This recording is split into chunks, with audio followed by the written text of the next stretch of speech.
Good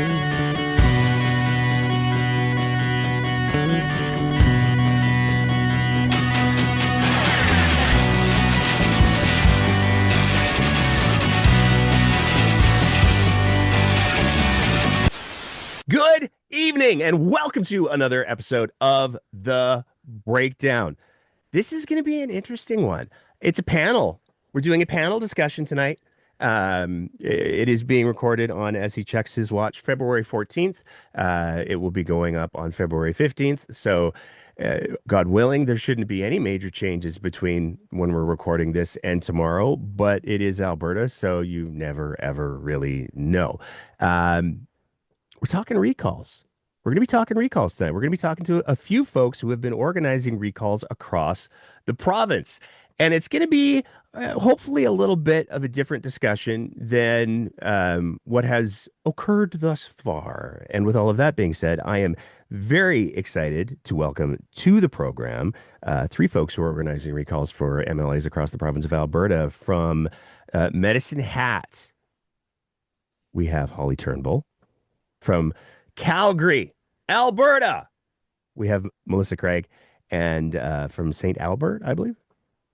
Sherwood Park. Oh, it's the S's in Edmonton. Strathcona, Sherwood There's Park. too Yeah. many S's up there. With the recall for Nate Glubish, we have Drake Worth. Thank you so much all for joining tonight. Thank you. Thanks for having us. Yeah. Thanks.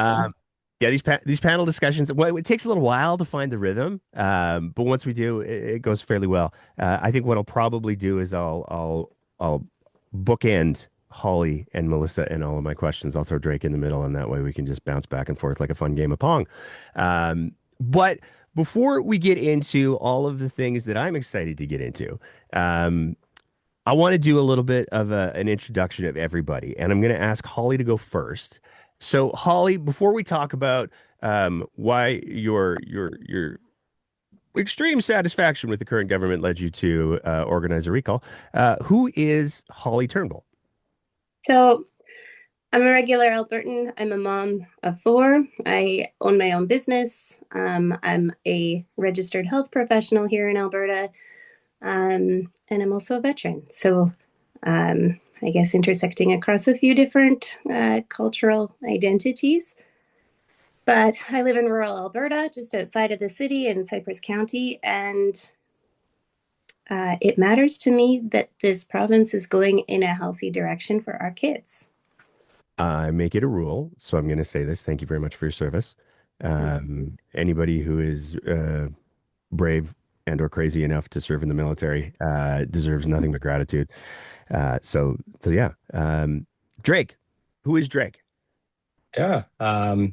I'm Drake, and I mean, I'm an everyday Albertan too, but also Canadian. I think it's important to say that.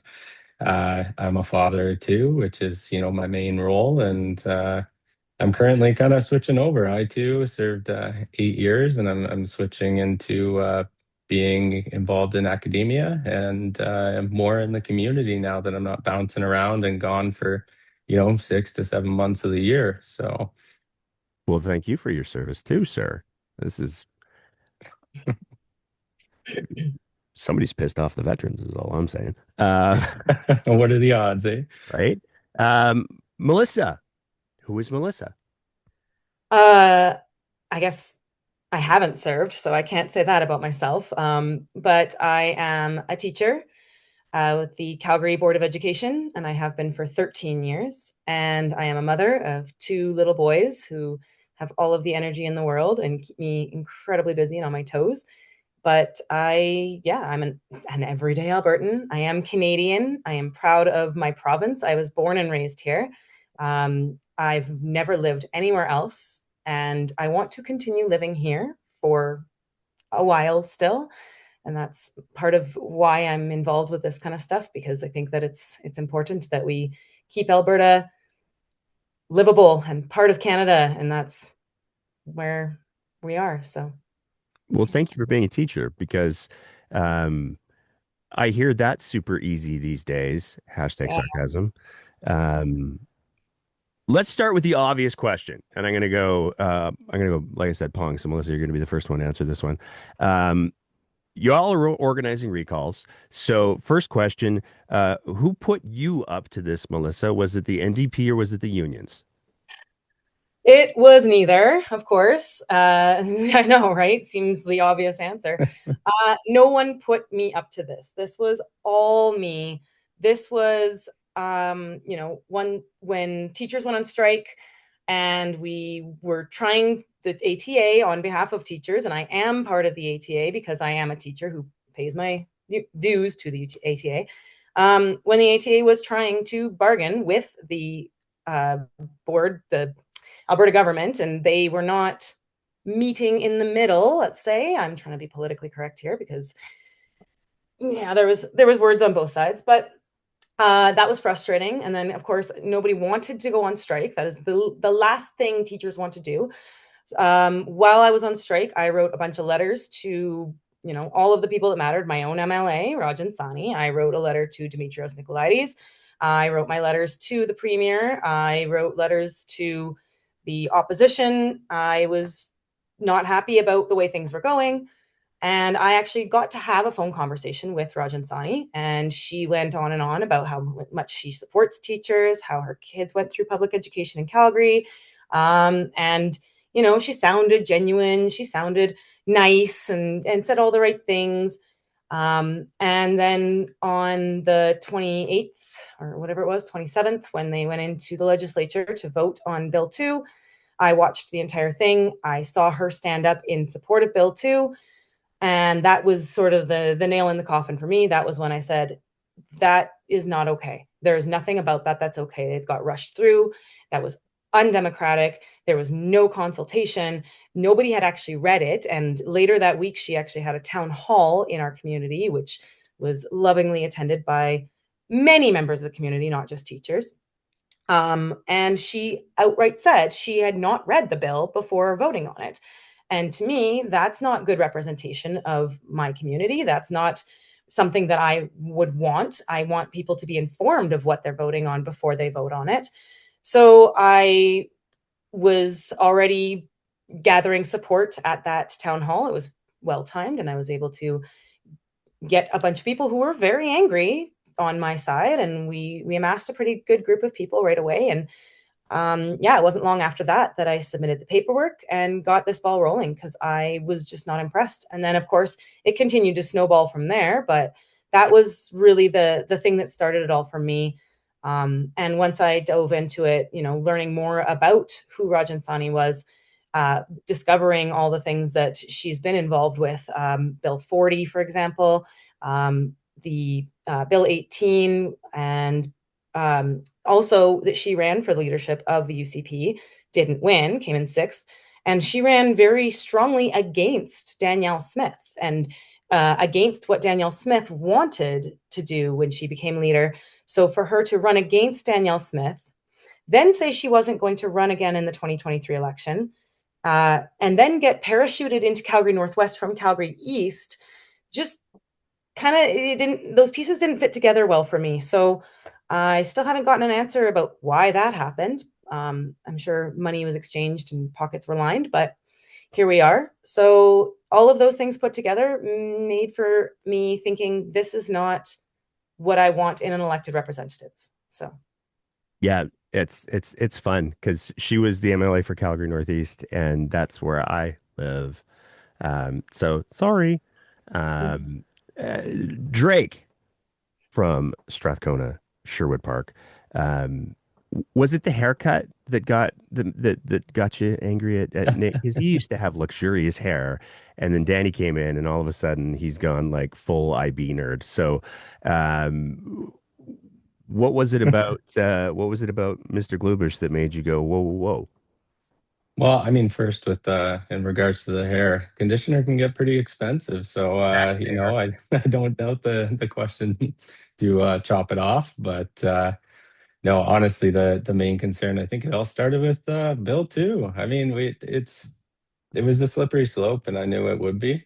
And I've have a big respect to public school teachers and teachers in general. So Melissa, you have served. You are serving by helping our youth. That's our future generations. And And I also know that everything kind of trickles down from there. If you invest in education, you can alleviate a lot of concerns in other public sectors. So seeing that Nate didn't even bother to show up, um, I wanted to go there in person and watch, but they failed to announce that there's no public viewing, and we waited for about an hour in the cold for them to just say they're not allowing public people in. And they could have just told us instead of having us wait an hour. So I was a little bit pissed off about that.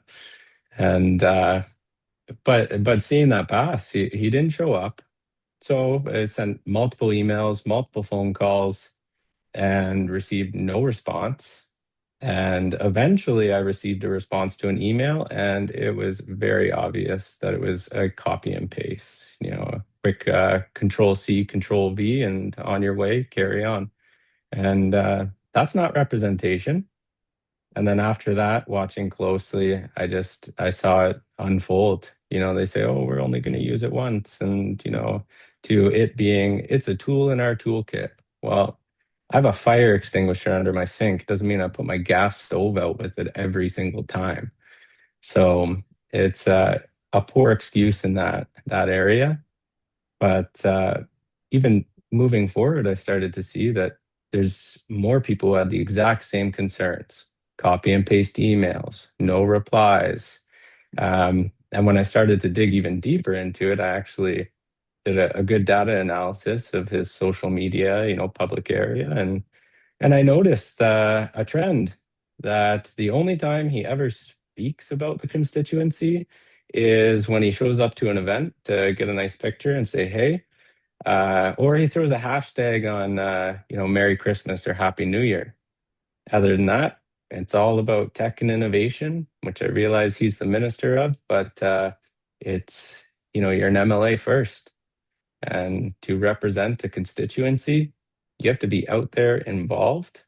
And I figured Nate just kind of needed a lesson in how to actually do things and how to be involved and how to talk. So we've just kind of tried to lead by example, get out there, have some good conversations, and show them what being part of the community actually is, and just hold them accountable. It's pretty silly. I used to be in the army, and we would get performance reviews quite often. I mean, even heck, working at Walmart, you get a performance review, a couple times a year to say, if you're on track or not, or if there's any changes that could be done. Our MLAs get a performance review every 4 years.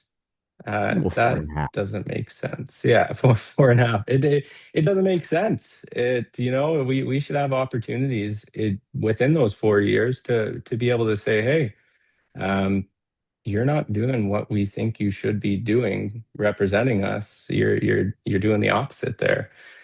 And I think it's really important to reignite that connection after COVID. A lot of people, we kind of went down into our little caves, and communication went online. And I think we really need to reignite and have that communication face to face, people, and respectfully disagree with people. A keyword, respectfully, because all I see when I watch the legislature, and I usually say it's a bunch of monkeys throwing poop at each other, and it's all about the other monkey. It's not about the problem. It's just basically crapping on each other, and I don't want to sit there and watch that. I want to see solutions. So, I mean, I could go on and on about it, but I think it sums it up pretty well. It's this is going to be an interesting little exercise for me because like clearly you're not a fan of Mr. Glubish. He and I share a first name, so it's like Nate doesn't know how to communicate. I'm like, oh, um, um, I just got to say, I don't know how the lead got buried on that one. Because hearing your story about when you went to the legislature to see Bill 2, like here's the reality of that situation. A veteran showed up to participate in democracy, and Danielle Smith locked them out in the cold. That is not like what? Um, But I also really, really appreciate that you brought up the community piece because that's something that I'm going to try to talk about a little bit later. Holly, you're up next. So I've been tracking the changes in this province for a few years. What prompted more detailed tracking on my end is actually in the mental health realm. So if everybody recalls, back in 2022, there were whisperings of an introduction of legislation that would permit forced treatment in mental health facilities in our province.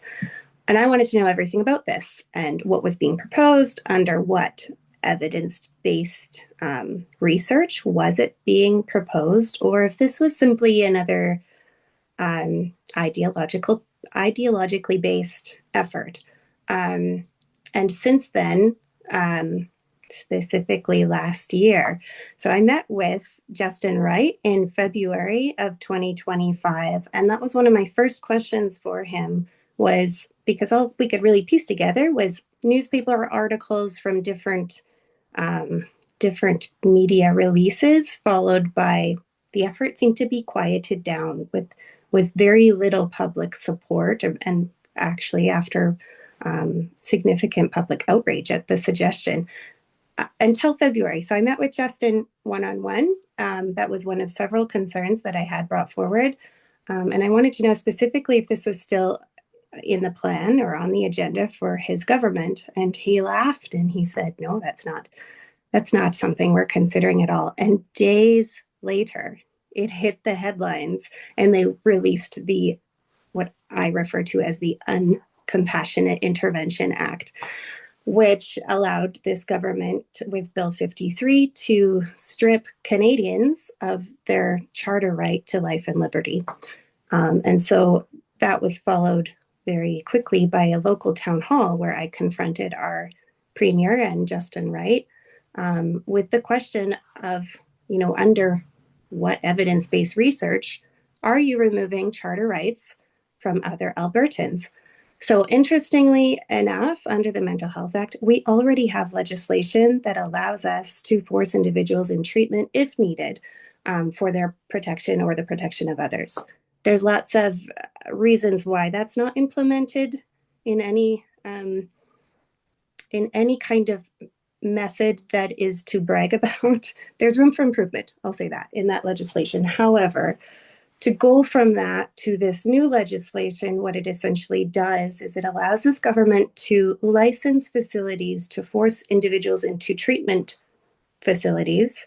So you get picked up, you're forced into having an assessment, you could be forced into treatment, and there are significant loopholes within that piece of legislation that don't really give a definitive bookend on that. So the other half of that is they're not required to hire regulated health professionals. So we see the accountability decreasing. They're also not required to offer evidence-based care. And that's huge. The translation of that from scientific lingo and psychology lingo to everyday citizens is we're using humans as lab rats. So fundamentally, I had an experience where someone I care deeply for sought medical attention, and they were in a medical crisis. They needed urgent, emergent care, and they were ignored for over 3 days before their husband realized that they weren't actually being treated. This individual also identifies as belonging to the Indigenous community, and the assumption made had to do with biases, and it was related to the assumption that this individual was experiencing a drug-induced coma. They have never used drugs before, however, and what it was, after the husband took them to an alternate facility, they were in a diabetic coma. And so, right, with checks and balances, even in regulated health facilities, these things happen.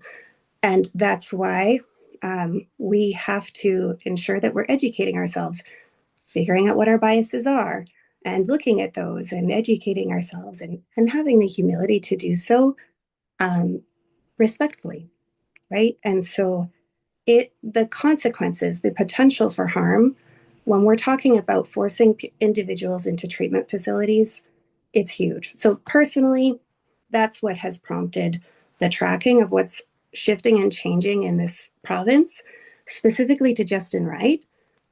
We're a rural/urban constituency. Our city is divided in half.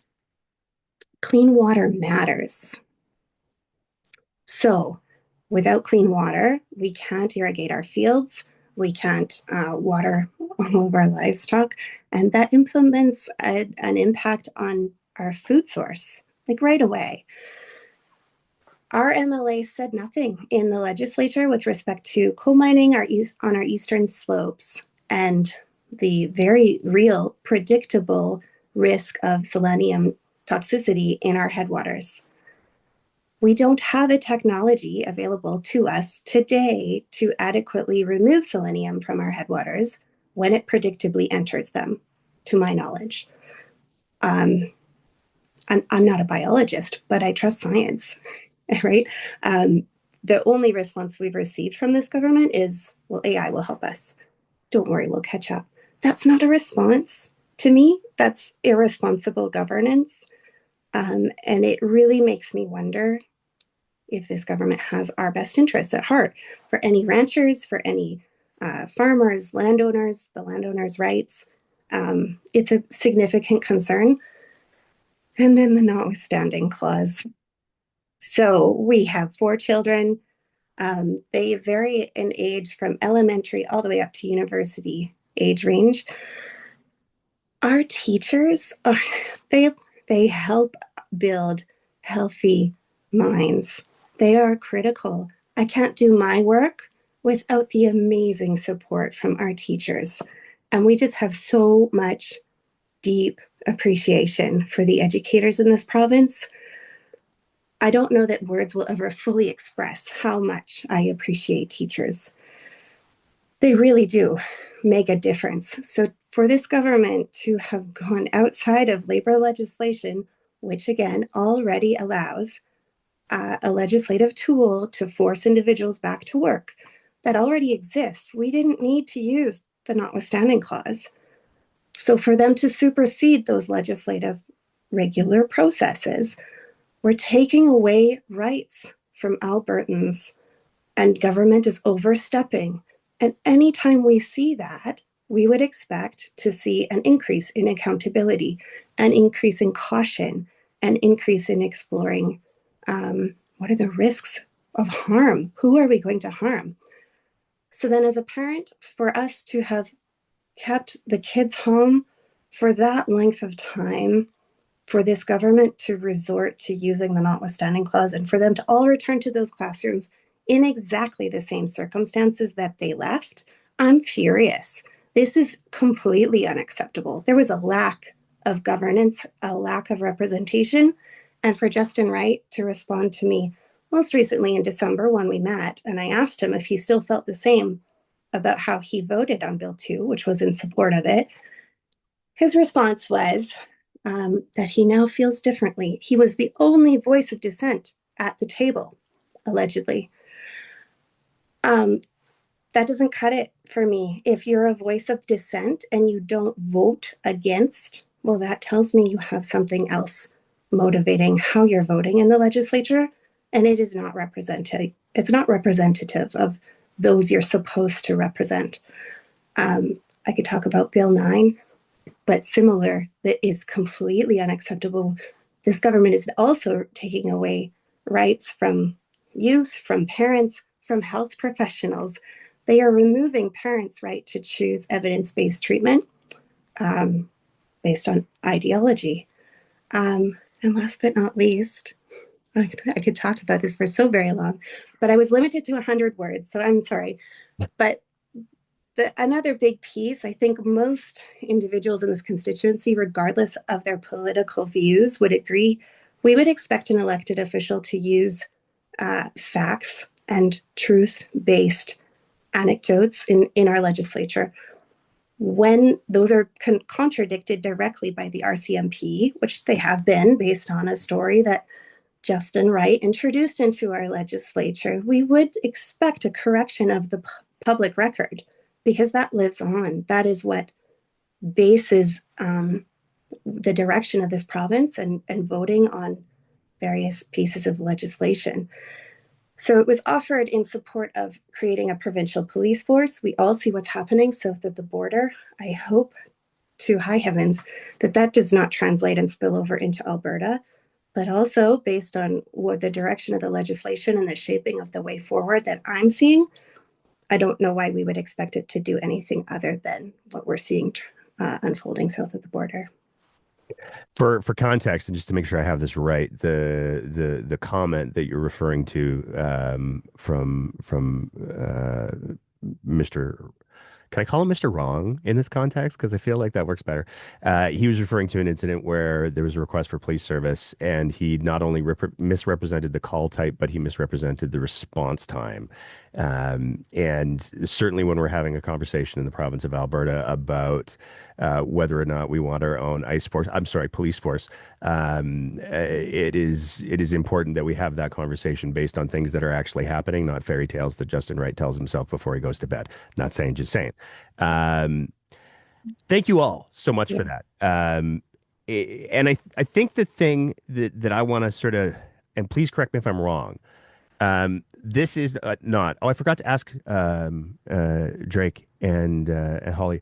NDP reunions. Who put you guys up? Neither, honestly. I don't belong to any specific political party. That would I think that's kind of silly. You got to look at what's happening and make a choice, right? I don't care what color they're wearing in the seat. I mean, yeah, it kind of goes with the party, but it matters what they do, what they want to do, their intentions, their values, the integrity. That's what matters to me. I don't care about political parties or yeah, and then as far as unions, I don't belong to a union. I just left the military. That's a huge bureaucracy. I don't want to jump back into bureaucracy like that fast. Holly, was it did Nenshi call you up and be like, I need you to do this, or what was it for you? Yeah, if there is any alleged support happening in the background, I'd sure love to benefit from some of it because it's not coming my way. So no, this is an effort. I mean, I actually had to take a lot of time to contemplate the risk that I was taking personally by filing this recall petition because I'm a business owner. I'm also a regulated health professional. So it does come with a great deal of personal risk as well as family risk. So, just living rurally, many of our neighbors used to hold very different opinions. And I will also say, many of those same rural neighbors are just really fed up because our headwaters matter, and so do our land rights. So, also, it's right away in your face when you can't get a doctor at Emerge. So many of our, it doesn't matter where you're sitting on the political spectrum right now, we're getting a ton of support. And if the unions want to help, I mean, by all means, engage in the democratic process. I would encourage that the same as I would of any Albertan. But yeah, this is not a union or what was the other one? NDP effort. Okay. Yeah. I just wanted to clear the air on that because it's there's a lot of people who keep claiming that this is all some sort of grand conspiracy, and I'm not. I remain unconvinced.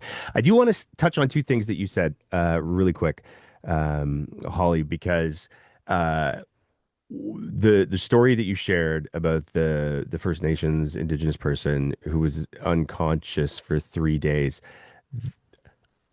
I I don't know if you saw me cringe when you said that, but like. I don't, I can't even wrap my head around that. And like from a medical practice standpoint, and I'll put my paramedic hat on for a sec, but like when you've got somebody who's unconscious, there's certain things that you check like right out of the gates. And to allow that to persist for 3 days, I don't know how anybody interprets that as not being profoundly biased. Obviously, I don't know the specifics, but that story is horrifying. Um, and on the forced treatment part, um, that's very likely going to be one of the things that we're seeing coming up in this legislative session. The execution of that, no pun intended, maybe a little bit, but in a sad way. Um, and it's definitely ramping up. I mean, we've been getting some jarring DMs just this week about there are social work and policing agencies, I'll use my terminology carefully there, who are already compiling lists of their problem people that they want to scoop up and ship off, which is some dystopian level bullshit as far as I'm concerned, and deeply, deeply horrifying. Um, so put that out into the ether as well there, because there's no shortage of things to be alarmed by.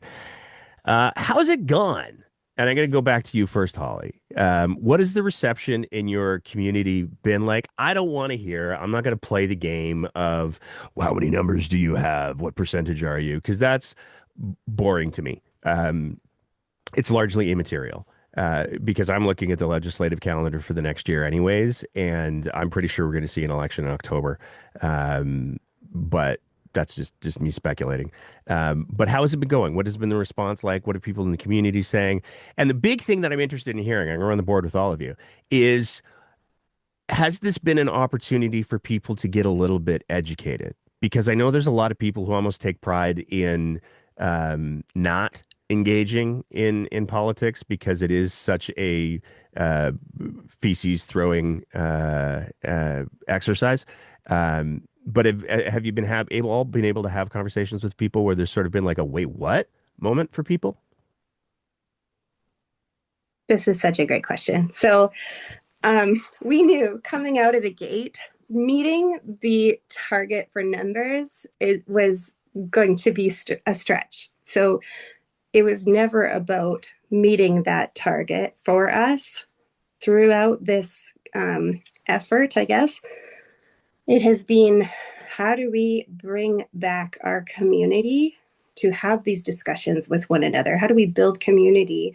How do we reconnect through our shared community values?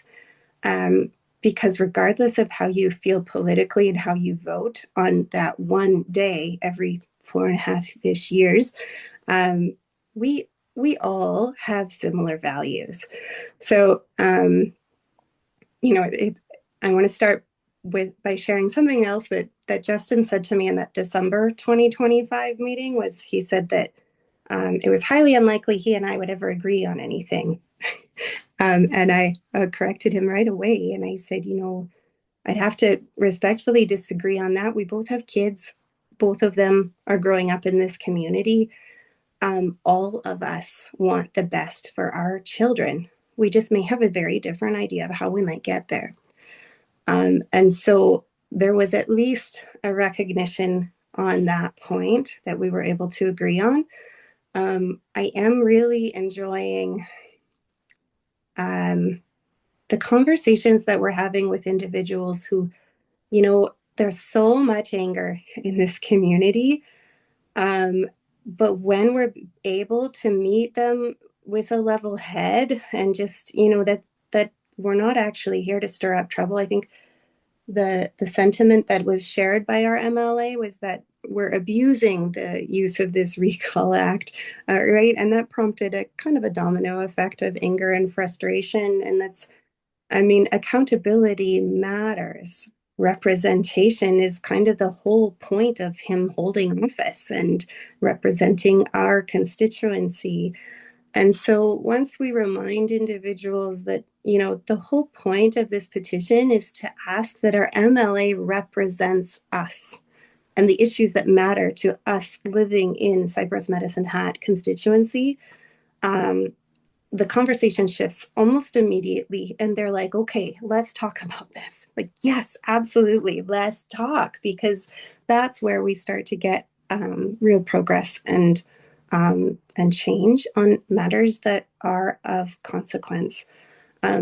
Something else that a lot of people are unaware of is during that December meeting, Justin referred to the notwithstanding clause as a tactical nuclear football, and compared it to the president's briefcase that he likes to carry around for them to deploy as needed. And that tells me two things. The use of that language tells me they understand that the impact will be nuclear.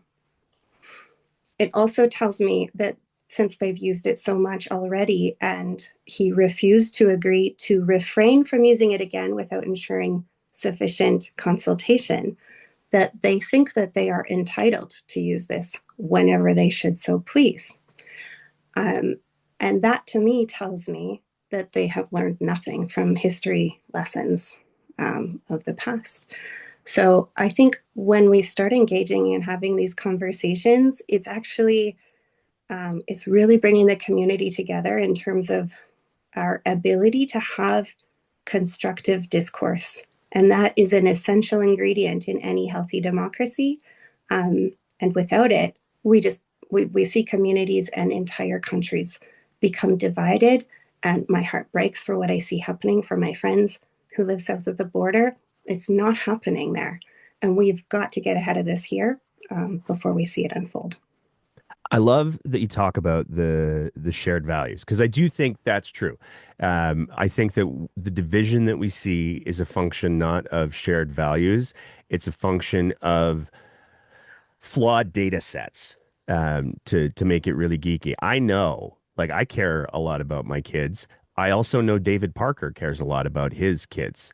Um, I think that there are many things that I would look at that have informed David Parker's beliefs where I would go, oh, but that's not real data. That's not real facts. It's not. And I think I love the bringing it back to the values piece because I think and the community piece because I think that's so important. And I think that there is a real conversation to be had around the responsibility of elected officials to preserve the integrity of those data sets. So when Mr. Wright, that's gonna be my bit for when I talk to you. When he is demonstrably sharing false information around policing, he is failing in his responsibility to ensure that people have the most accurate data sets by which they can engage in these value conversations. It's misleading people, and I think that that's a very valid reason to say I do not like the job you're doing, sir, because you're lying to people. Drake, same question. What are your thoughts? Yeah, I mean, as far as engaging and talking, I'll be honest, I think many of us too. I've felt the weight and the pressure to quit. These bags, they've gotten bigger and more defined over the last couple months, and I have wanted to so bad, and but the thing that really brings me back is I go out and I spend some time in the community. I go do some door knocking or do a table, and every time I'm say invited in for a cup of tea, and I sit down, I listen. I actually listen to the stories that people have, the experiences, what they're going through, um, and then when I leave and I see that, there's at least a little glint in their eye that maybe wasn't there before, and that gives me the energy I need to continue. And it's honestly, it reminds me that I have a duty in the sense that I created this petition. So I have a duty to every single person who has already signed so far to continue to uplift their voice and continue to try to have them represented to the absolute best of my ability. And the feedback and the conversations that are happening in the community are amazing. There's definitely been some people who are surprised and they don't really know what's going on, and I don't fault them for that. I used to live off the ignorance is bliss kind of idea because I had the privilege to live off that idea. But I've also realized that not everybody has the privilege to just, ignore it because it's directly affecting them in so many significant ways.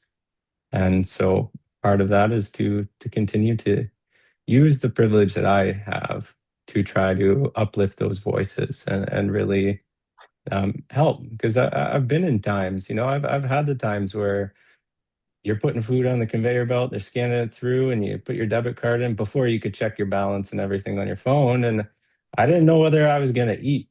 I'd have to take some things off, and people are looking at me. I'm holding up the line, but I'm trying to afford the food that I'm going to have until my next paycheck, or to not pay rent so I can eat, and then scramble to try to find what I can do to pay rent. And during those times, if I had somebody who came in and said, "Hey, I want to hear what's going on, what problems you have, and if I can help, I will, and if I can't, at least I'm here." And that can make a world of difference. That can change the trajectory of somebody's life. And so that's, in my mind, what our politicians should be doing too, is, especially our most vulnerable population, which the majority of the laws they've been passing affect the vulnerable population who may or may not have an outlet to speak up for themselves, or even, and they should be there. They should be down there talking to them. They should be having that cup of tea, not with, their buddies who support them. It should be the opposite. And what has surprised me and just absolutely boggles my mind is that every good leader who I have been with or I've seen, when somebody has a concern, and this isn't even a concern that's like life or death. If somebody has a concern in the workplace, they take the time to sit down with the person and they go, "Hey, I hear, you might have some issues with the way I'm doing things or the way things are going.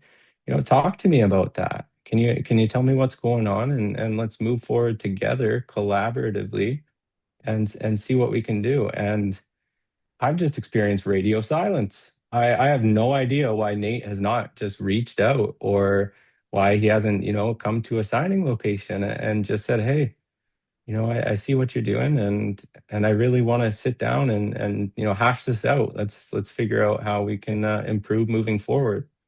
And it's not happening. So in my mind, that's just crazy. But community wise, people are starting to they're starting to wake up and see that, hey, I can't necessarily be ignorant anymore and still be blissful. So I love the way that you frame that, man, because to me, like I've always, I shouldn't say I've always, I've for a few years now, sort of been operating under the notion that the democracy is a living thing, and it's kept alive by the engagement of the electorate. And when the electorate check out, that's where, I don't know, maybe some parasites latch on to democracy, and bad things happen. Melissa, how's it been for you? How's the community reaction been for you? I mean, like I know a little bit about your area just by nature of the fact that we live in the same city. It's a fascinating part of the city for a lot of different reasons. How's it been? Fascinating. Yeah, that's a great way to describe it. I went into this with quite a bit of optimism. I, from the get-go, was feeling like, you know what? I think that things have shifted here. This riding has been known as a, conservative stronghold, and federally, yes, still very much is. But when we look at the results of the last election in 2023, we had Sawney won 48.7% of the vote, and our NDP candidate, who was, a teacher, a openly gay man, and brand new to politics, no experience, won 48.3% of the votes in a typically very conservative place. So I came into this thinking, wow, this area has really shifted its values. We are much more progressive. And so I feel really good that a lot of people will agree that the UCP is not representing our values, and that Sawney, in her voting at the legislature, is not representing our values. So, I'm going to get people knocking on my door to sign this petition, no problem. What I've learned is that despite the fact that this riding has a very high voter turnout, somewhere between 70 and 75%, and was almost 50-50 split in the last election, it seems that people don't engage in what's going on between election cycles. And so when we're out there, we had our big flood of people who were looking for it, who came and searched us out, and we had quite a few, and it was a very, very positive response. People were just over the moon excited, bringing us in. It was very cold when we started, so bringing us hot drinks and, little treats and hanging out with us and chatting for a little bit, just to say how much they appreciated what we were doing. And it just felt so uplifting, and it has, for, I'd say 99% of this has been so positive. But as we're, out at the doors, 99% of the time I'm getting, I say, hey, I'm here with the recall. Do you know anything about it? No. Okay, so you don't know about the recall. How is that possible? Okay, well, do you know what's going on with the government? Do you know what decisions they've been making in the legislature? Are you aware? No. And it blows my mind. And then, you get the people, and I think both Holly and Drake mentioned this, you get the people who, blissful ignorance, oh, I don't engage in politics. Why? Right? Like, we know that it's our civic duty to vote, and that's how democracy works. So obviously this area, 75% get out there and vote because that's our role. That's what we're supposed to do.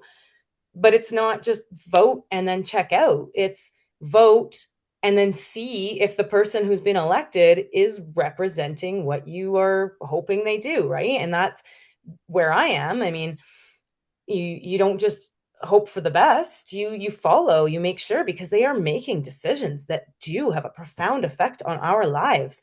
Healthcare is something that even if you are very healthy, you could get in a crash tomorrow in your car. You never know when you're going to need emergency services, and hopefully you don't. But if you do you not want to make sure that those things are being supported, and that the funding is there, and that we're addressing problems like wait times for things? And so when people say I don't engage in politics, I just can't help but think, then why do you vote? So that you do engage in politics. So when you vote, how do you determine? Is it just at that point you do your little bit of research, or is it a party alliance? Like you vote for the party you've always voted for, which we do know happens a lot in this province. And I'm from a very conservative family. I am from a family that, I think the saying they would vote for a fence post if it was painted blue is rather true. So I grew up with those kinds of values. And of course, when I became an adult and was able to think for myself, I saw that, that's not how politics should work. That's not how we should be voting for our representatives. In fact, like Drake, it's not about political party. In fact, I think the idea of political parties is absolutely abhorrent. I think that proper democracy would be voting for, it would all be independent candidates, and we would vote for the candidate that we believe is the most honest and most genuine and most reflective of our values. So when it comes to voting for a party, I hate that idea. And so when the UCP introduced that to our municipal elections, that was next level. Like, why? I don't want that. I get the idea. And this is where another thing that we've learned is it's very hard to advertise what we're doing without some sort of backing, right? So political parties exist because then they have resources and funding, and they can do all that fundraising, and they have that backing to put signs on 20 signs on one street corner. We didn't have that. We were grassroots. I have the people in my volunteer group, donated $50 here, $100 there where they could. A lot of the things that we paid for came right out of my bank account. And I'm getting people like, what, you paid for that? Here, let me help you out with that, which is lovely. Again, the people I've met doing this, I mean, just our core group of canvassers and volunteers has given me some hope that there are people who have the values, that it's not just about me. It's not just about, how the government is saying, oh, we're going to cut your individual taxes or corporate taxes. Well, okay, but what about the general community? What about the people? And I just feel like I'm one of a small group of people right now who isn't benefiting from what they're doing. And if you're not benefiting from what they're doing, I think the people who are the selfish ones that, I'm benefiting, so what does it matter what they do to other people? They can attack the marginalized, the minority groups, because it doesn't affect me. and I'm not marginalized. I'm, a cisgender white female. I just, yeah, okay, I'm female. That isn't the white man thing, but honestly, I have a decent amount of privilege the way I grew up. And um I care more about how the legislation that they're passing affects my community than just me. And I think that the people who vote for this party, the people who are in agreement, are the ones who individually, selfishly benefit and don't care what happens to other people. And so I'm in the same boat. Again, Holly and Drake said so many great things that I think that the government in democracy needs to represent everyone, and you can't please everyone, but they need to be engaged with everyone. And I don't see that happening. Sonny in our riding, when asked, if this doesn't meet the values, when you receive emails, did you receive emails that supported the use of Bill 2, or did you receive more that said, don't vote for this? This is a terrible thing. And she said, I would say in the emails that I received, more people were against it than for it, but I didn't hear from everyone. So I can't say for certain. Well, yeah, you can't. You're never going to hear from everyone. There's 46,000 people in this riding. But if the majority of people who had the time and energy and said to you, we don't agree with this. So she blatantly said to several people, I will always vote along party lines. I will never vote against Danielle Smith. And that is not representing people. That is representing ideology, like Holly said. And I cannot stand for that, because that is not what the people want. We want our rights to be respected. We want our services that the government is supposed to be protecting and funding and making available for the majority of people. That's what our government is supposed to be doing. And I don't feel like this government has been doing that. I had something else I was going to say, I'm sure, but maybe it'll come back to me later. I get like the other two. I could go on and on about all the things. Drake was saying, you go into somebody's house and you have that cup of tea. And when I decided to take this on, one of the things I said is, I'm taking this on not because I have the time or the energy or the means. My husband and I are separated. I have 2 kids who I have 50% custody of, and I have them on my own 50% of the time. I'm a full-time teacher, which those who don't know is a job and a half when we are doing it. And I didn't have the time, but I had the passion and I had the motivation and I had the empathy for who I feel I am representing in an unpaid position, a volunteer position. I am not getting paid to do what I'm doing. I am engaging with as many people in our community as I can.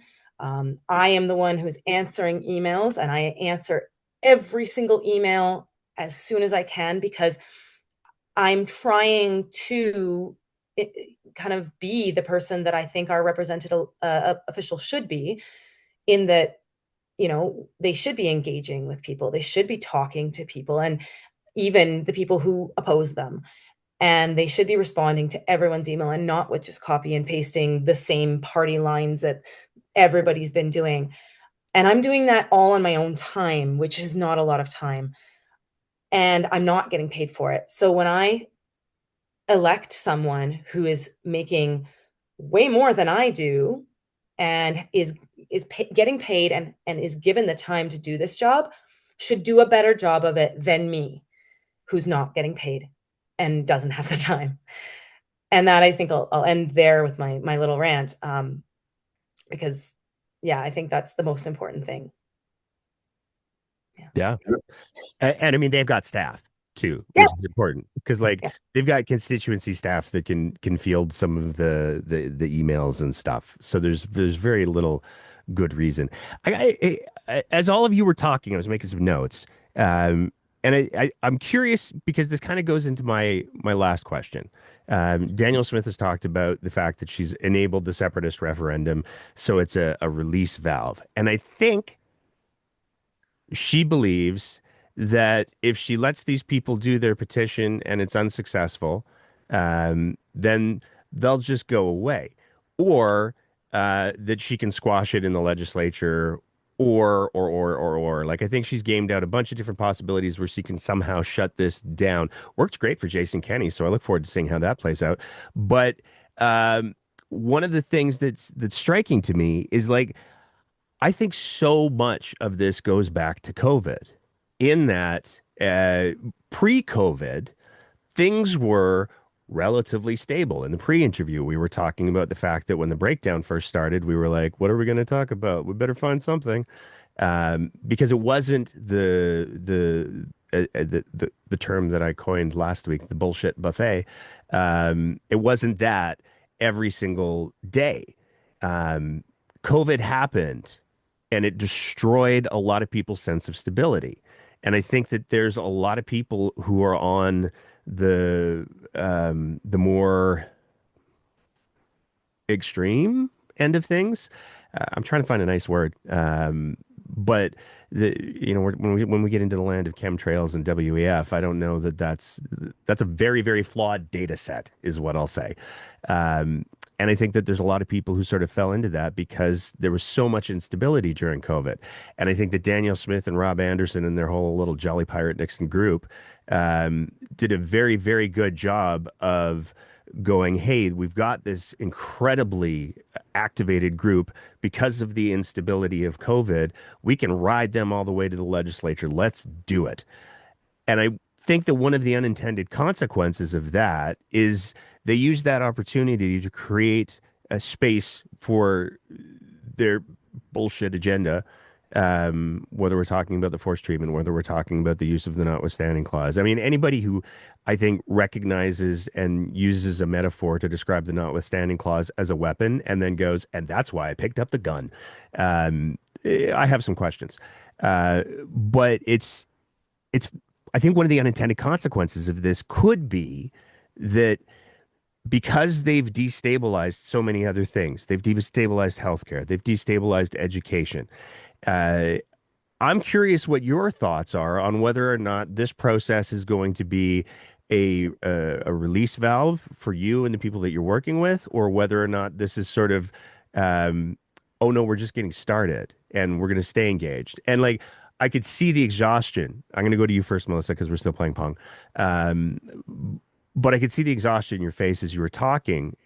So I can completely understand. And even as you were talking, Drake, about the desire to quit, I completely understand. Like, oh my God, I'm pushing a boulder up a hill and there's these harpies that keep coming down, and I don't like any of this.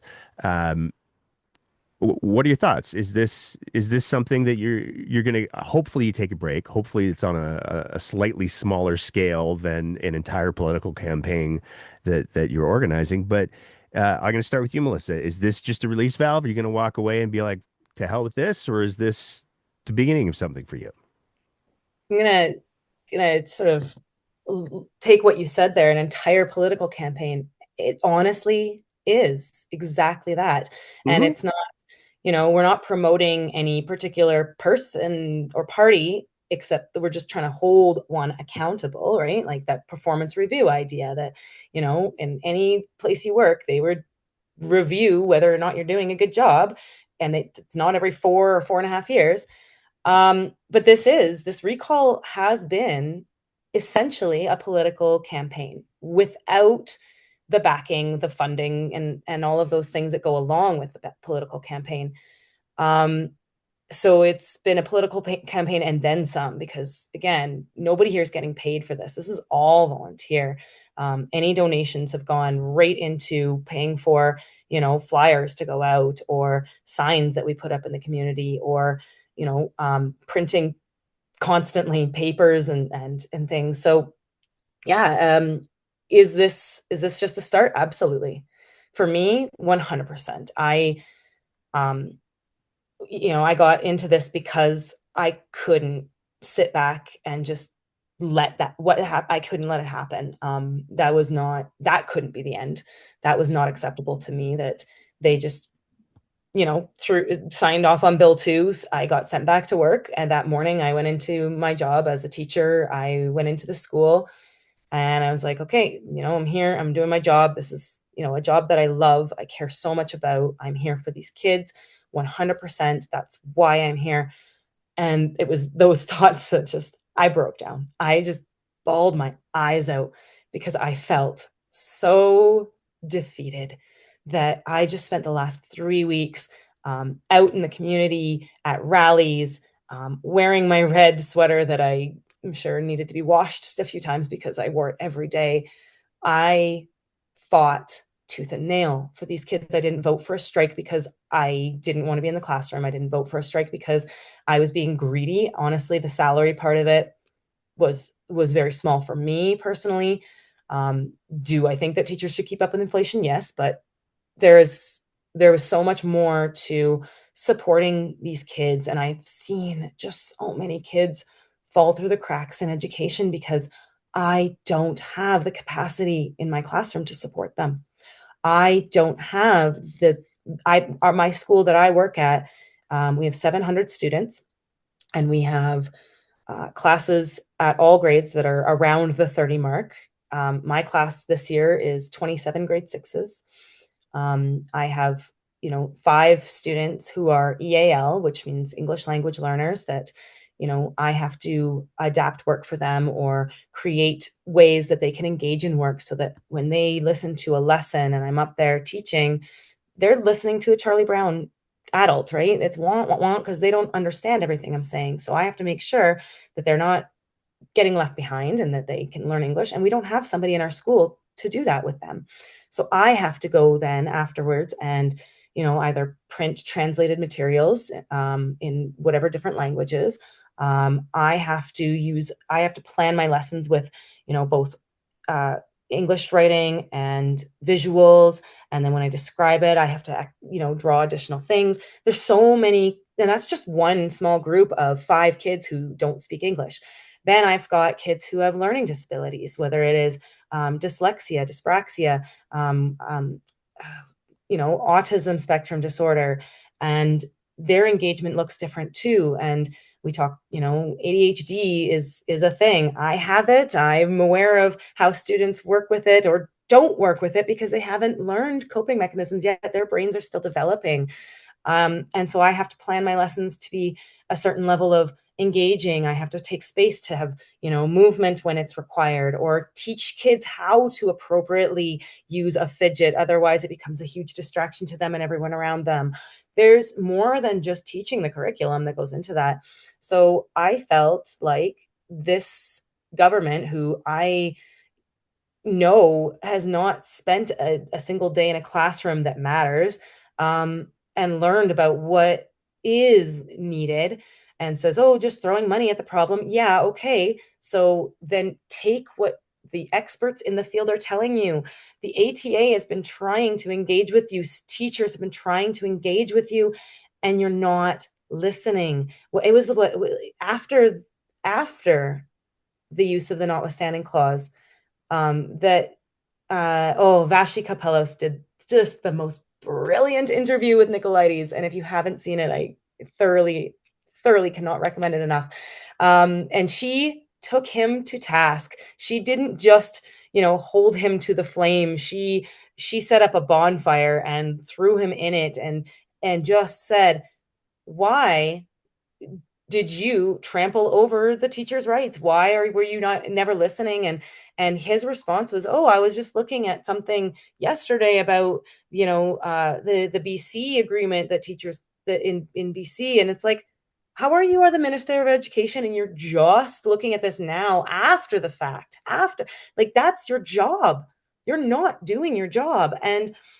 And so, yeah, I am going to stay involved. I am going to keep holding our representatives accountable. I am going to take a little break after this recall because it has been exhausting. And yeah, I am exhausted. I've been trying to make sure that I'm there for my volunteers and doing a lot of coordinating. In retrospect, I see now how I might have done things differently. Do I think that would have led to more success? maybe, but I also see now, like, getting people involved and getting people engaged in what is going on is a task, and it's not one that just one person can do. It takes an entire village and then some. And when you're limited to just your riding, I mean, yeah, we're all close together because we all live here and in within sort of 3 communities for me, because our communities are quite large. But I can't imagine having to engage rural communities. So good on the two of you who are much more rural and in Calgary. I mean, I have 3 communities basically. They're huge and they're very compact, but even that has presented a challenge. We have a lot of multifamily dwellings, like apartments, and we couldn't get into them. We weren't allowed to go talk to the people within these apartment buildings because you have to have permission from the board of directors or whatever it is. And we would email our boards and they'd say, no, we're not doing anything political. We can't take sides in a political thing. Well, don't you think that people should be aware of this, though? It's not about being political. It's about awareness, about engagement, and people should have the choice whether or not they want to engage. Whether you agree with it or not is not the point. You don't have to say you agree with it. You're giving somebody the opportunity who otherwise might not have it to engage in something outside of just an election time, or that's still relevant, and maybe they just don't know the information. And it's not about me being able to say, oh, Sonny is a terrible person because, but just, hey, I'm doing this thing because I believe, and I have a group of people, and that was the line I used when I was door knocking, was, we are a group of people who believe that this government is not doing the best job of representing our community. Here's what we think, and you don't have to agree with it, but here you can take this information and you can go find information to support it or not, or use this to determine your values about what's going on. And does this align with your values? If so, then maybe you want to consider signing the petition or engaging in other ways. It doesn't have to be. So a lot of people didn't want to sign because they didn't know. They didn't know what their values, how their values fit in with what the government was doing. And so I said, okay, well, then maybe you need to read this. Maybe you should be figuring that out. And so, yeah, I will very much stay involved and continue to hold government officials accountable for what they're doing, and engaging my community to make sure that what we elect is what we want, as best as we can, and that the decisions being made are in our best interests. I hope that answered the question. I think it is. I love the dig on Naked Ladies because to me, the presser that they did this week, where he was like, "Hey everybody, look, here are the average classroom sizes, and you can have a lot of fun with average classroom sizes, but the K-3 ones are like 35% higher than what the government's own recommendations were." And for him to be like, "And it's so reasonable. We have no problems with class sizes." It's just like, man, you were just doing an amazing job of just being dishonest. Um, it's bonkers to me. But yeah, no, it definitely is a political campaign. There's no question about that. Drake, same question for you, sir. Yeah, about the good old release valve. Wow. First, I'll start by saying I think she's got the wrong word, because she so happens to have the wrong word for many things. And no, it's not a release valve. It's the floodgates opened, and I mean it's ridiculous because you also see, like, say, Angela Pitt. She was saying the small fringe minority of left-wing activists with dangerous ideological views. Well, go research what ideology is, because you're the one with the dangerous ideological views. I have values and morals. That's what that is, not ideology. I don't have all the answers, and I'm not going to pretend like I do. But I have values and morals which I stand by. And when I see that and other people is getting trampled on and mislabeled and vilified, well, I'm sorry. I don't want to live in a place where you can't have values. That's ridiculous. And openly start talking about those values in a respectful way. So it's definitely not a release valve. I I have ADHD as well. And when I signed up for this, it was a bit of an impulse, I was mad and like, let's do it. And it was 2 days after I submitted, I think, I'm laying in bed and I'm like, holy crap.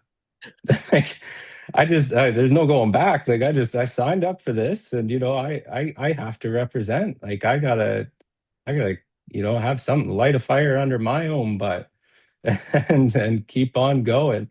And and I don't regret it at all. Actually, I've learned and I've grown in so many different aspects. I've gotten to hear perspectives from so many different people, and also I've realized the importance of being involved there. Like I said, I did have that ignorance previously, a couple of years ago, and it's just recently that I've been getting involved, and um, it's amazing. It's community is awesome. Like, we need it, and you're right. COVID didn't really help. It kind of withdrew that community aspect, and people are you can see it's getting taken advantage of. Um, and I don't want people in leadership positions that they represent 70 some odd thousand, 70,000 people or so, or whatever, how many you represent. I I don't want to see them taking advantage of those people. I want to see them stopping the people who are trying to take advantage of those people. That's where it should be. And so, yeah, I got to take a small break, maybe get 7 days of sleep or something here, and but I want to continue on, and through the campaign I've been doing. Um, I've actually, it's funny you mentioned data sets, because I dabble with technology quite a bit. I stay up to date. So I had people know what a scraper is. I had an internet scraper go and give me all the data of Nate Glubis in September 2025 for Facebook, Instagram, as well as X, Twitter should be. And so I compiled that into a spreadsheet, and then I also had it scrape the internet for any media releases, anything where he is speaking, to see, hey, what has he spoken about? What has he done, especially in that time period of September to January, because there was a lot going on, so there should be a lot being said. And so I did it in a way that is verifiable, it's replicable, people can go out and look at it, and that way, because a lot of people go, where are your sources? Where are your? So I made them. You want my sources? I made them. I compiled them from all of the public facing data that's there.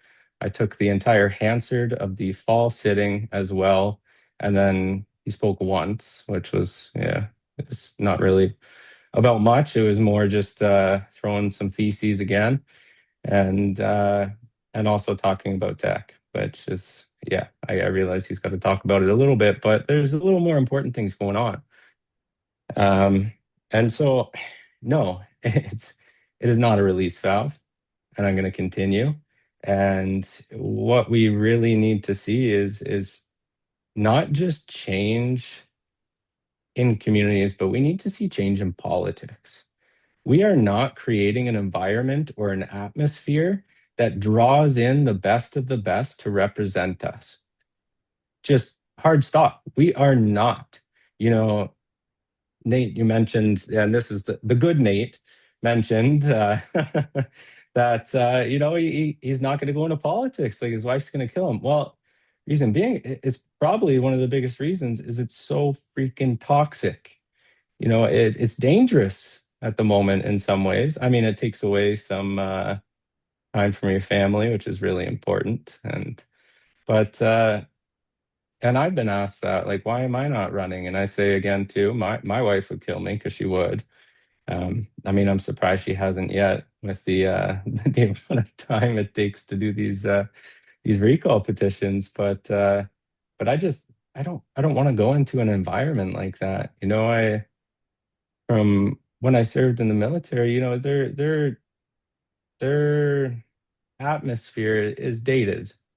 It's not keeping up with the things that it needs to keep up with, as far as making, valuing people, and also making the most use of the people that they have. And I got vilified when I was in the army. I got to say called disabled, useless, non-deployable because I got medically released. I suffered an injury that they had to release me. Well, my brain didn't stop working. My brain still works. You invested hundreds of thousands of dollars in my training so I could understand the ins and outs of the military.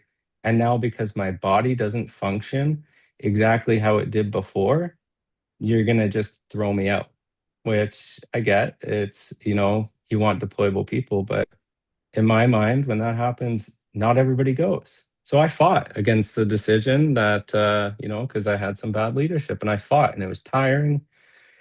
And it was, like sending huge stacks of memos and evidence to Ottawa for them to make a decision. And I was going up against somebody who was multiple ranks ahead of me. And that's when I learned that, you know what, it doesn't, you got to stand true to your values.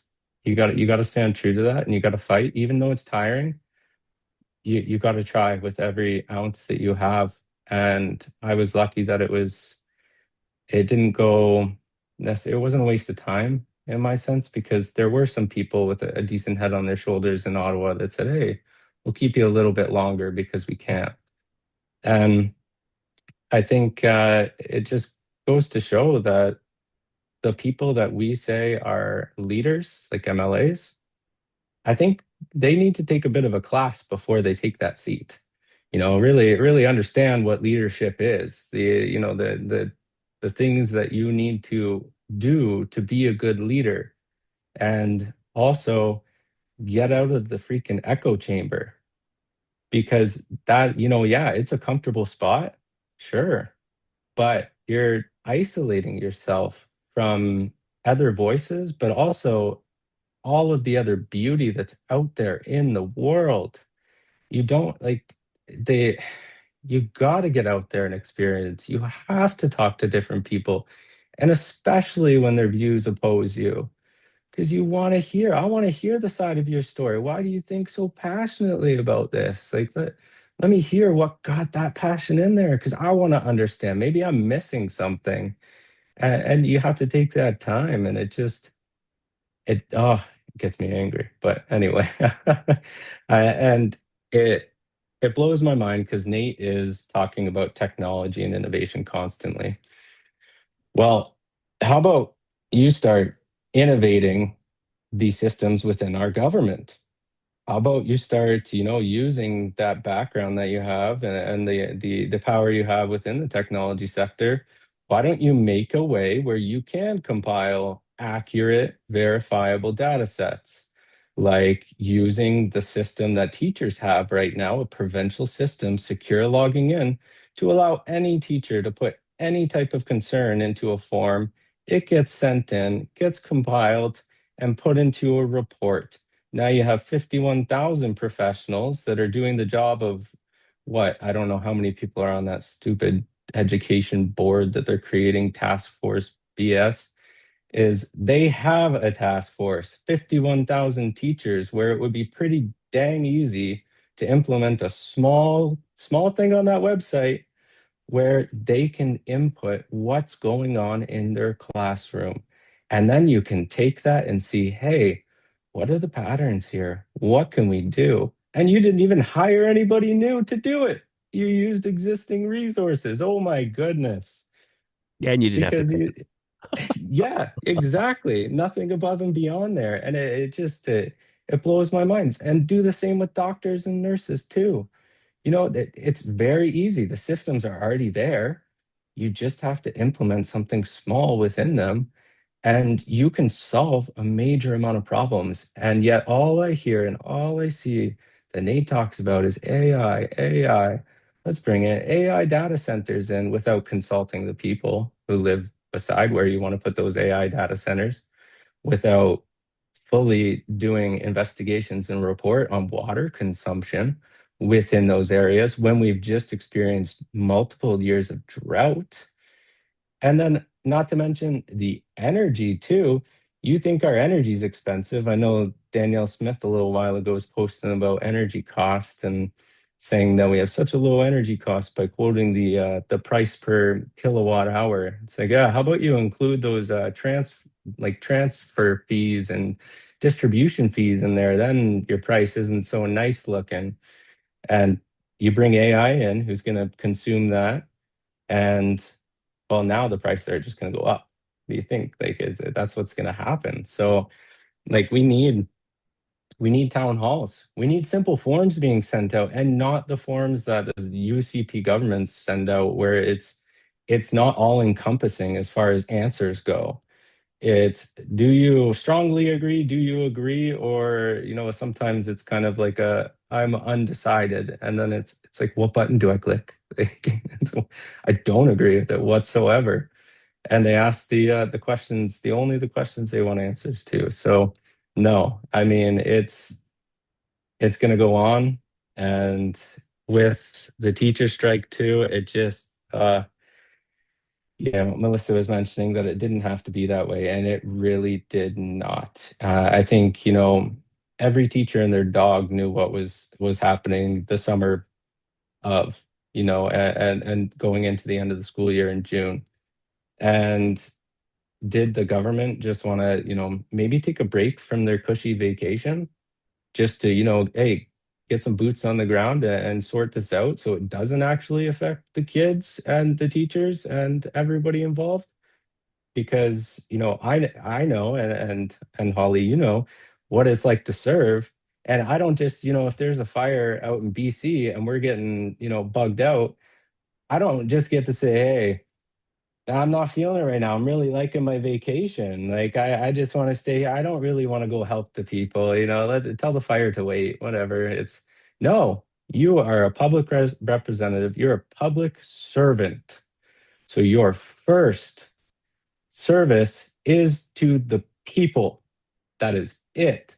There's no excuses. If you don't show up to vote for a bill, well, you better come out that day, that morning, the next day, and you better tell us why, because you're supposed to serve us and you were not there.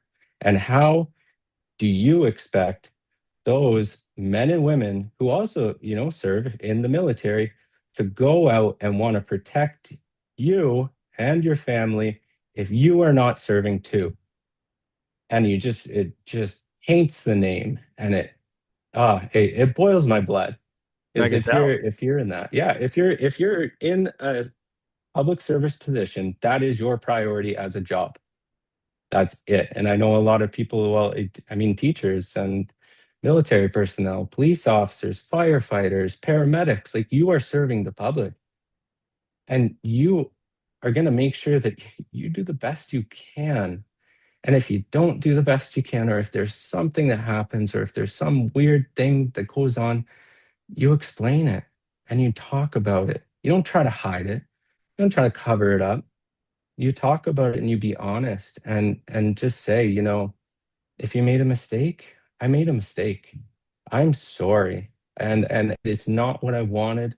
I didn't want to hurt people. I didn't want this to happen. But I can promise you, from here on, I'm going to be learning from that mistake, and you're not going to see it repeat itself. And that is what we are not seeing.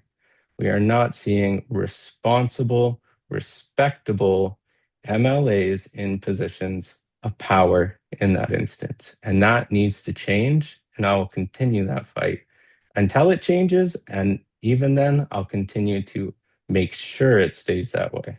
That's awesome, man. I do have to clarify one thing before I throw it to Holly for our last bit. The reason why my wife would kill me is because she knows that I would be miserable. The reality of I, my place is at the breakdown, and I've accepted that. Me and party politics, oh boy, that would not go well. Because the first time that somebody started throwing feces, I would literally be like, and it would I'm not a team player like that. So that's the and I would also say, like, I hear horror stories about what some politicians get exposed to, and I think that and Melissa, you kind of articulated this well earlier, the privilege intersections kind of dictate how much bullshit you have to deal with. And I mean, I'm the apex predator, so I get less than I think a lot of people. Certainly, I know that I get less than a lot of female content containers because I see what those content creators have to deal with. But uh, I would put the vitriol that shows up on the breakdown social media up against what most politicians get any day of the week, just because we do take strong positions and the bots do the bot things. Um, Holly, same question. And then, I mean, we're coming up to the 2 hour mark, and everybody was like, "Oh my God, no!" So I think we'll probably. For the service members though. Before I let Holly speak, I'm just curious. Did any of you ever put two pistols in your webbing suspenders and strut around like that? Is that like a thing that real service people do? No. Not at all. I mean, sometimes, we try to have fun with doing some real funny things and whatnot, but yeah, no. That's a very, very inside baseball joke. But Holly, is this a release valve for you? Are you going to continue to find ways to be engaged in democracy, or are you? Is this enough? Yeah. One of the principles of leadership, when you join the military, they teach us the principles of leadership. And one of them is to seek out and accept responsibility. When we live in a democracy, that actually rests on every single one of us. Whether you like it or not, whether you engage in politics or not, the duty remains with every single one of us. So now that my eyes have seen what they have seen over the past couple decades, I can't unsee it, and I can't just disengage. My personal values and ethics won't allow for it. That being said, the weight and the toll that this takes, it's not negligible. It is substantial, and our second oldest is graduating this year, so I'm absolutely going to take some time to step more into family, enjoying my family while she's home. And I guess to go along with that is the next step, the seeking out a higher education for her. Given what's been happening in this province, she's actually moving out east to seek that higher education. So it makes every single day between now and then that much more precious and that much more of a personal sacrifice that I am consciously making to hold this government, well, specifically this MLA, accountable. We talk about a pressure release valve. I mean, anybody's ever tried canning? Or if you have an Instapot, I guess lots of people have that now. Why do we need one? Right? In order for there to be a need for a pressure release valve, previously there's a buildup of pressure. Perhaps instead of focusing on, well, we'll just let off some steam, this government should be asking themselves, what have they done to create an environment in which there is a significant group of Albertans feeling like they are under pressure? Because wherever you sit on the different issues that we're talking about today, I think every single Albertan is feeling the tension in this province. Every single Canadian is feeling it right now. And it's not okay. There is no need for our community to be living with that level of ongoing tension and stress. It's completely not okay. I want to share a story. Absolutely. Cut me off if you need me to stop talking, because I might go on. But I went grocery shopping. So my son had several hockey games one weekend. He was wiped. He's in the U13 division out here. He plays for the love of the team. He's never been a strong player, but he loves the team. So he was completely exhausted. We needed some quick groceries, and I didn't want to leave my petition sheets in the car. So I brought my couple of clipboards in, just whatever, they're like gold to me. So I'll bring them in with me as I'm grabbing our groceries. The cheese lady, I'm going to call her, asked me about the clipboards. And who's that name on the top of that clipboard? Who's Justin Wright? Well, that's our MLA. And she goes, what's an MLA? And I explained to her what that was, what his role was, to which she wondered, if your petition is successful, then what happens? Well, then it goes to a by-election, and then we get to hopefully elect an MLA who will represent all of us and our interests. Well, who's going to pay for that was the next question. So, okay, great question. So that will come out of taxpayer funds, but in my opinion, it's actually more costly for us to not acknowledge all of the waste that's happening in this government. And the response was, look, I'm collecting a pension and I can't afford one single more dollar to be going towards unnecessary things.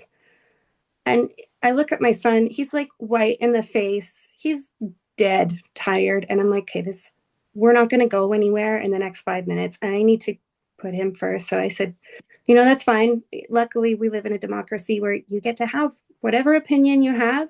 And I wish you a great day. And turned and moved towards the till because my boy was starving. I didn't find out. We exited the building. My son says, and that was a really nice lady, Mom. And you can hear the sarcasm in his voice. And I didn't really know, what of that are you aware of? He's 11 years old. How do you interpret that interaction? It wasn't until the drive home where my husband shares, he was a few steps behind me. And after I stepped away, I don't have the best hearings. I was in the artillery, but I had stepped a couple steps away. She looks to my husband and she goes, all we need to do is get rid of all the criminals. And I do mean get rid of the criminals, which my son saw. And so when that is the perspective being shared in our community, it's the level of frustration that is, it's a high level of frustration, and that didn't happen accidentally. So here in Medicine Hat, there's been so much conversation about, what did they call it? Social disorder. So much so the city created a policy about social disorder. You ask any social worker about what prompts criminal type behavior or what prompts it. These people are hungry. They need supports. Let's give them the supports so that people aren't breaking into bakeries to steal food. And so when the basic systems that all of us rely on, more so those who are more marginalized, when those basic systems have their knees cut out to the point where they don't really function very well at all anymore, we see an increase in crime. And what I see happening is this government is using that to their benefit to consolidate more and more power. It's an authoritarian pattern, I guess, that is easy to recognize in those who are trained to recognize it. The next thing I want to say is the very existence of the Recall Act means that we have to use it if we see this government moving in a direction that we don't agree with. If we don't use it, it is by default giving them our approval of whatever direction they're going in. They now have plausible deniability to say that, you have this option available to you and you didn't actually use it. So therefore, all of you must agree with what we're doing. So if there's anybody out there who feels like what this government is doing does not align with their values, Recall Act is where your effort needs to go. Because we've already seen with the citizen initiative petition and the shifting legislation and the whatever orders in council after the closing of the legislature, this government will change legislation to suit their effort as they see fit, and they will centralize authority. Another feature of an authoritative government. The next thing I want to note, last year, I think it was last year, the years are now starting to blend a tiny bit because it's been so long of wild oversteps by this government, but we had a record number of workplace fatalities here in Alberta.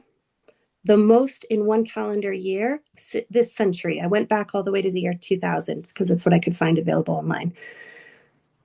That doesn't happen by accident.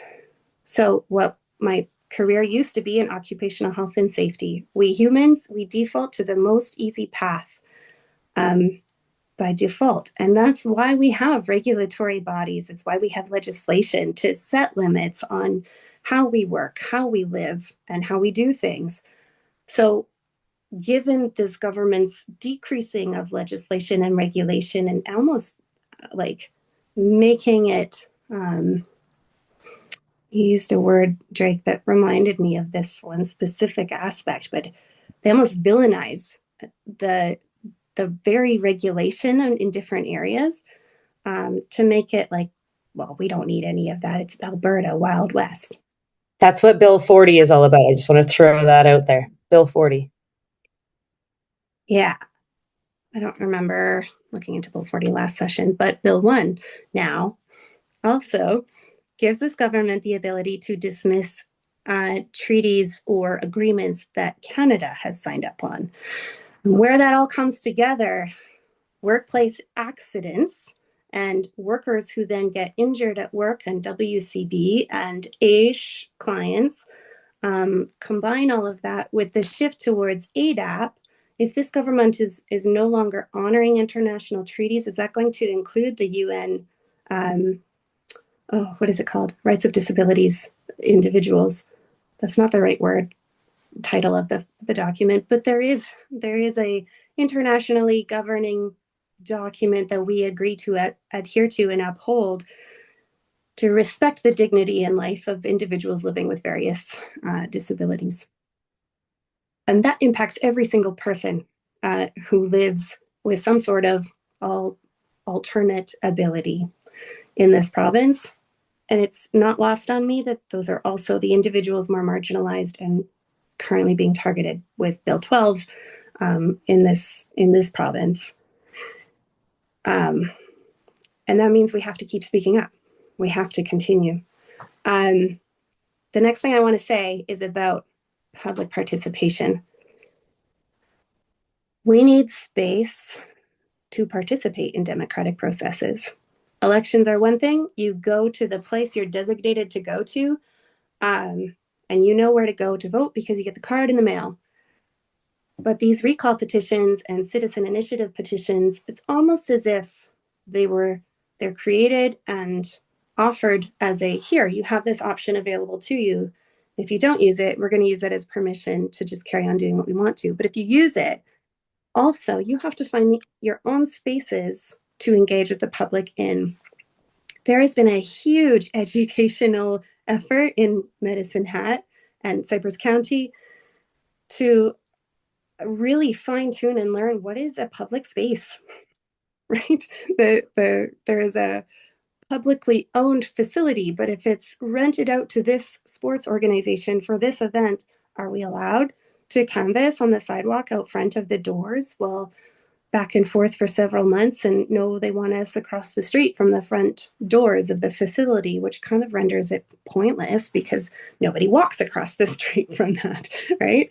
And so what ends up happening in so many circumstances is security is sent out to talk to our canvassers, and the canvassers don't like conflict. And we also have a code of conduct to uphold. So many times that just means that they leave and they try to report back, like, this is what happened. But the problem is every single time that happens, we are sacrificing our charter right of freedom of expression. Those are the very spaces where democratic participation happens. It needs to be done respectfully, of course, and we don't want to disrupt anybody from going to enjoy their game or, attending a public college. However, we do need space for this to occur because otherwise it renders the whole process ineffective and inaccessible. I also want to talk about conservative values. Because conservative values to me, it's fiscal responsibility. I'm sure there's a lot more to it for other families, but to me, that was like that was the main draw for many years. And I considered myself a conservative for many years because of that, until I looked into what they were actually spending money on, and how it was really unhelpful for our family. I was a single mom for several years, and it was not helping us at all, like making things exponentially more difficult, actually. And our MLA is earning six-figure income plus over $70,000 in expenses to carry out his duties to represent all of us. And that just, I mean, over 70 grand in expenses. How many parents do you know that make do on less than half of that for an annual income, and somehow they manage to raise 3, 4 kids off of it? Like, we can do better with so much less. That's Canadian military motto, maybe also there. However, another thing I want to touch on, so COVID, we really, really did see rights interrupted, limited, and in ways that were unprecedented. I think it's important to acknowledge that many of us were happy to make those sacrifices for the better of all. However, the cost of making those sacrifices for some was much, much greater than for others. And when we talk about system change in occupational health and safety, there is a need for reasonableness. There is a need to make sure whatever measures that we're implementing to address some sort of inequity or imbalance or hazard and risk, that it actually matches what's happening on the ground and the people and the environment that those people are working in. And what we saw happen with COVID was, well, here is the direction. We're applying this blanket across every single environment in every workplace, and all of you will do this one thing. In any mechanism of applying hazard assessment, that's not how it's done. Like, it's just not. We take in the guidance from public health, and then we apply it to each individual environment. That was lost in the COVID conversation. And as a result, there is a lot of frustration across the country. And reasonably so. There were rights that were violated in favor of other rights. And that's a conversation that I haven't heard happening yet. And so until that begins to unfold, until everyone is heard, until we can find a way to balance those out together, there is this ongoing, well, are you far, far left or are you far, far right? And I don't think that anyone I've met, very few, are either. Most of us are somewhere center, in the middle. And so rather than looking for the ways in which we're different, and I want to speak to the more marginalized, but part of COVID, it seems to me, was also this emphasis on, if you're male and if you're white, your opinion doesn't matter. And that really, I think, comes out strongly in Alberta specifically, because it means so many white men are afraid to speak up and say anything at all. And that's not okay either, right? We all deserve to have a voice and to have that heard and at the table.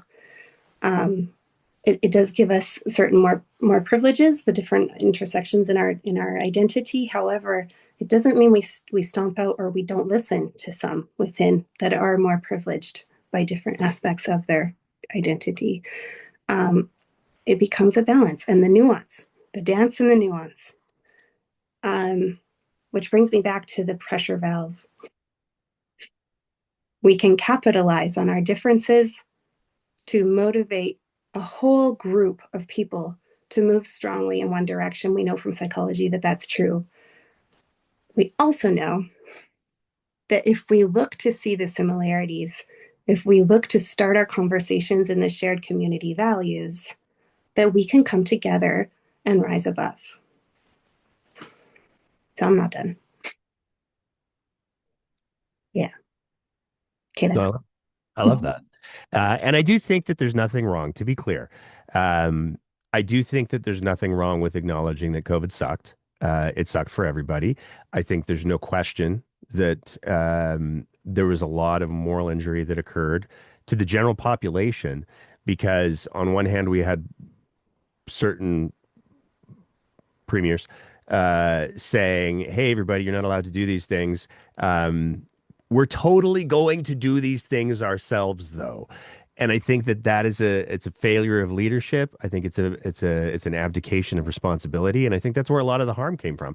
And when we hear people talking about the fact that the COVID orders were illegal, they were not illegal based on the medicine. They were not illegal based on the recommendations. They were illegal because the politicians came in and fucked with them. Sorry, Mom. And that's the reality. And so it's again, it was a global pandemic. Millions of people, hundreds of millions of people died.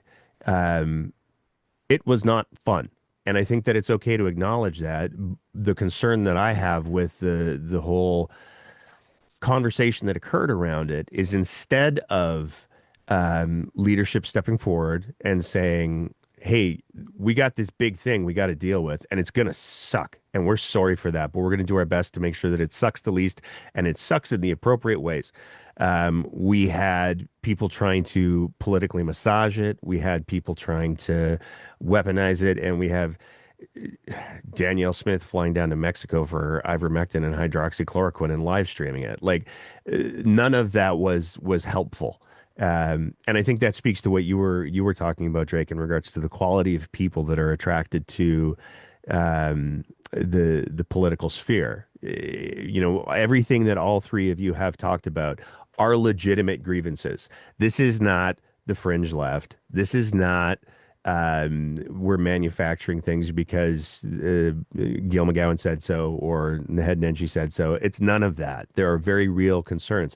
And, when we talk about the kind of language that builds the pressure, as you were saying that, I literally had on my screen beside me over here a tweet from Rob Anderson during Danielle Smith's leadership race, where he said Danielle Smith takes on the woke left, World Economic Forum / Trudeau establishment. This is the leader we need, Alberta. And so from the very beginning and ever since, I mean, the chemtrails thing was only a year ago. It's been, let's find all the ways that we can jack the pressure up. And it really is. I've said it many times on the show before. It's that moment for Jason Kenney where he realized that he was playing with matches beside the drapes.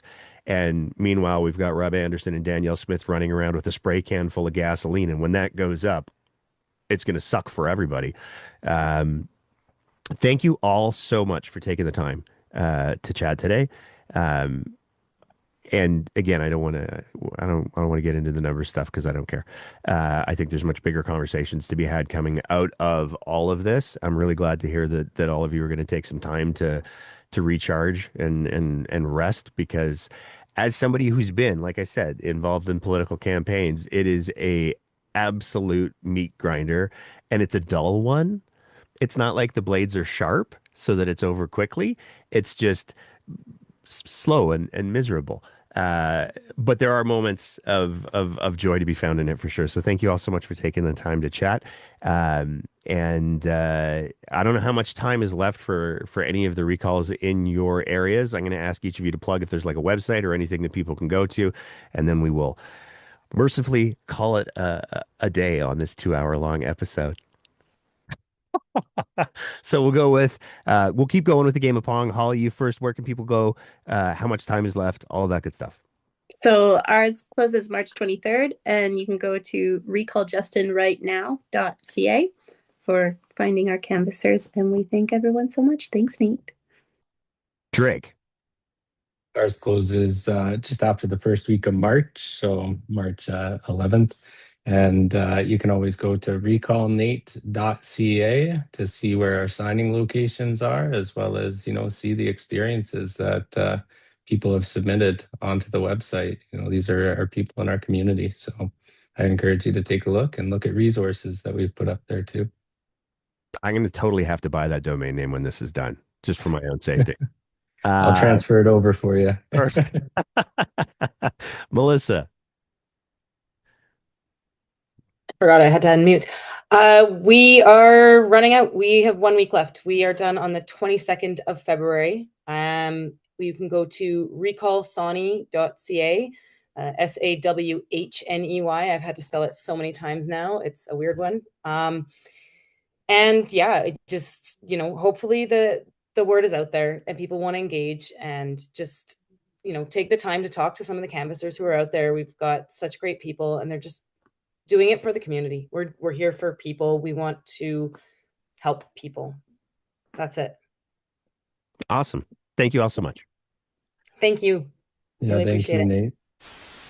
And that's it for another episode of The Breakdown. As always, if you appreciate the kind of content that we're trying to produce here, we would love nothing more than if you thought about signing up to be one of our Patreon sponsors at www.patreon.com/thebreakdownab, where for just the price of a fancy cup of coffee a month, you can help us continue to produce this kind of content.